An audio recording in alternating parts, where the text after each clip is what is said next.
নারীর পিছনে ঘুরো না। মুসা আলাইহিস সালামের ঘটনা আমরা সবাই জানি। মুসা আলাইহিস সালাম শক্তিশালী এবং রাগীব মানুষ ছিলেন। এমনকি আজরাইল আলাইহিস সালামকেও মুসা আলাইহিস সালাম থাপ্পড় মেরেছিলেন। ঘটনা জানেন না? মুসা আলাইহিস সালাম এর কাছে আজরাইল এসেছে, এসে বলছে, আমি আপনার কাছে আসলাম আল্লাহর পক্ষ থেকে। তুমি কে? আমি আজরাইল। তোমার কাজ কি? আমার কাজ হলো আমি যার কাছে যাই তার জীবন নিয়ে নিই, সে আর বাঁচতে পারে না। এক থাপ্পড় মেরেছে। মারার পরে হজরতে জিব্রাইল, হজরত আজরাইল আলাইহিস সালাম আল্লাহর কাছে যে বলে, আল্লাহ কার কাছে পাঠাইলা? ও তো আমারে থাপ্পড় মারলো কেন? তো সে তো এখন মরতে চায় না। আল্লাহ পাক বিধান দিলেন, আল্লাহ পাক বলে দিলেন যে তাও তার কাছে যে বলো যে সে একটি ষাঁড়ের গায়ের উপরে হাত দিলে হাতের তলায় যতগুলো পশম থাকবে আল্লাহ পাক প্রত্যেকটা পশমের বিনিময়ে 1 বছর করে হায়াত বৃদ্ধি করে দিবেন। চিল্লা বলেন সুবহানাল্লাহ। আল্লাহ পাক বিধান দিলেন, পরে সে ঘটনা। তবে মুসা আলাইহিস সালাম ফেরাউনের বংশধরের একজনকে এক থাপ্পড় মেরে ফেলেছিলেন। জানেন তো সবাই ঘটনা। আমার ভাইরা, মুসা আলাইহিস সালাম এ ঘটনার পরে রব্বুল আলামিনের হুকুমে হিজরত করে মাদিয়ানে চলে গেলেন। মাদিয়ানে যাওয়ার পরে মরুভূমির এক প্রান্তরে বসে রইলেন। কিছুক্ষণ পরে খেয়াল করে দেখলেন পাশে একটা কূপ ছিল। কূপের ধারে 2 জন যুবতী মহিলা দাঁড়িয়ে আছে পশুর পাল নিয়ে। দীর্ঘক্ষণ দাঁড়িয়ে থাকার পরে তাদের কাছে গিয়ে জিজ্ঞাসা করলেন, তোমরা কেন দাঁড়িয়ে আছো?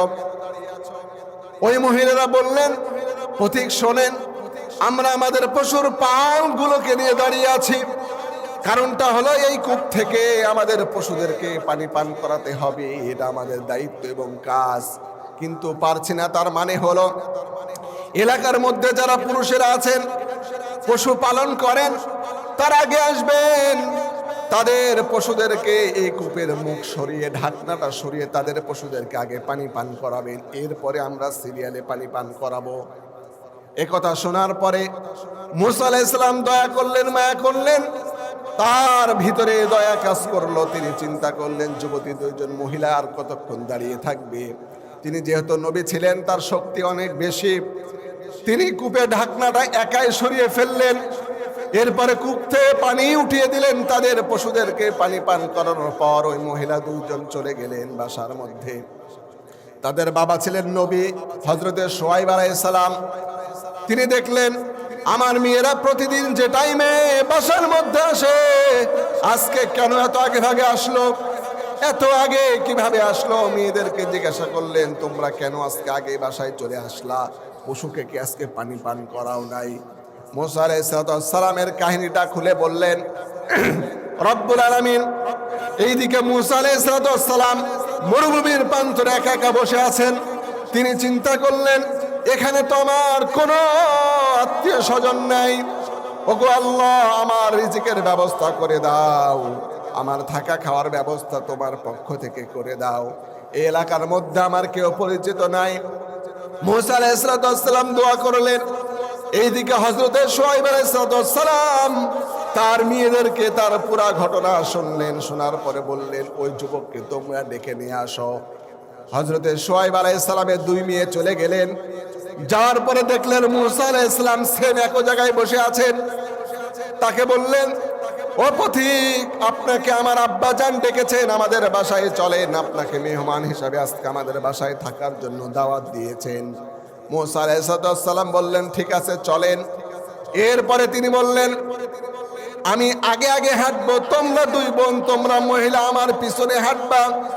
তার কারণ হলো এই হাদিসের ব্যাখ্যায় মুহাদ্দিসে কেরামগণ লিখেছেন, যেহেতু একজন যুবকের কাছে সবসময় শয়তান কিন্তু থাকে। যুবকের সামনে দিয়ে যখন মহিলারা হেঁটে যাবে তখন যুবককে শয়তান কিন্তু ওয়াসওয়াসা দেবে ওই মহিলাদের জন্য।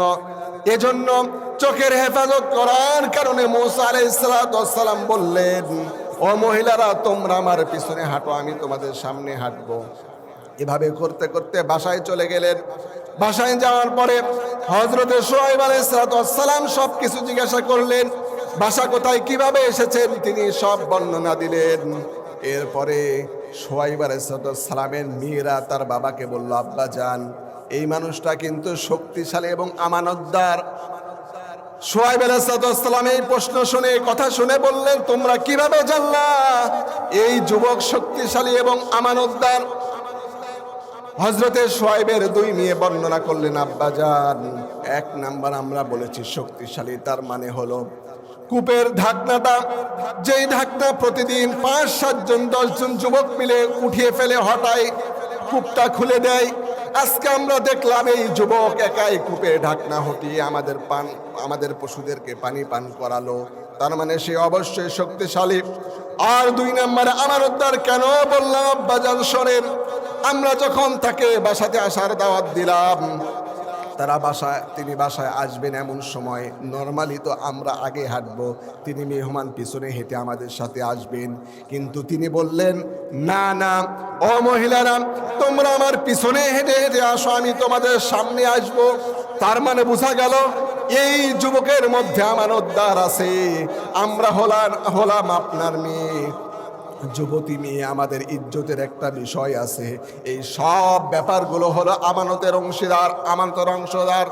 এই আমানতটাকে তিনি খেয়াল করলেন, আমানতটাকে লক্ষ্য করে তিনি আমাদের দিকে কুদৃষ্টি দিলেন না, খারাপ নজর দিলেন না, আমানতের খেয়ানত না করে তিনি আগে আগে হেঁটে আসলেন, আর আমরা পেছনে পেছনে হেঁটে আসলাম।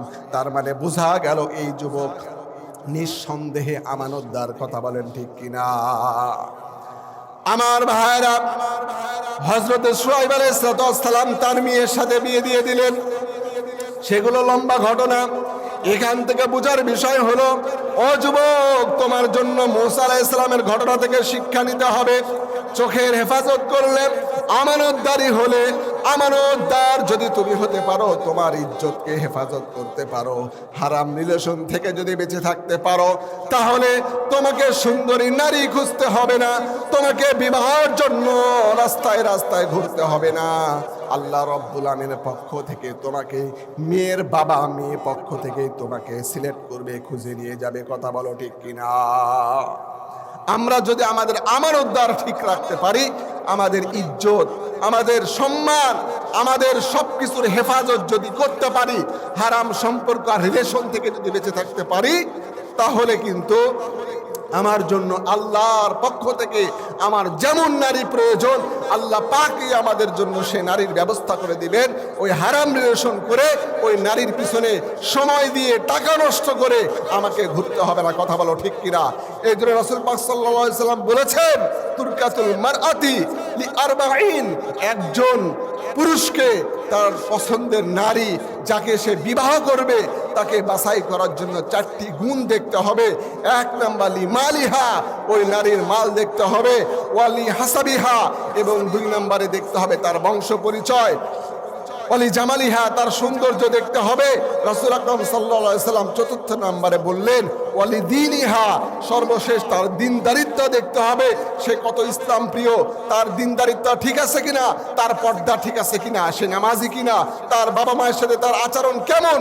দিনদারিত্ব যদি দেখে কোনো নারীকে বিবাহ করতে পারি, তো ওই যুবক পৃথিবীর বুকে এক টুকরা জান্নাতের অংশ হিসেবে সফল হতে পারবে। চিল্লা বলেন সুবহানাল্লাহ।